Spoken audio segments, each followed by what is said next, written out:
Suasana sehari sebelum Lebaran di Pasar Baru Padang Panjang.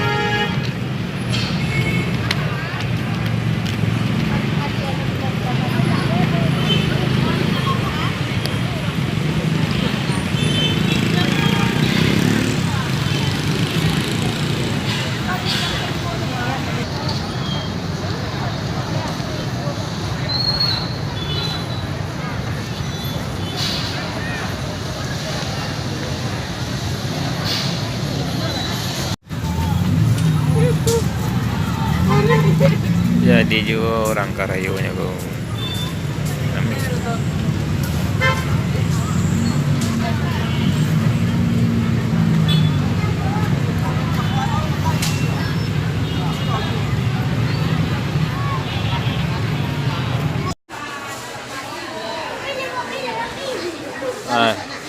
Jalan-jalan di dalam pasar baru Kota Padang Panjang.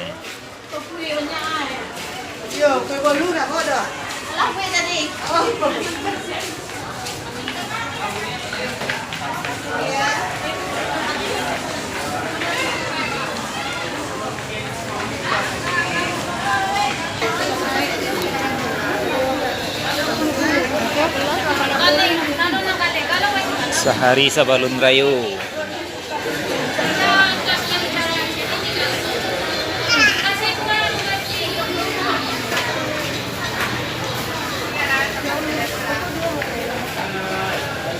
Semakin ramai.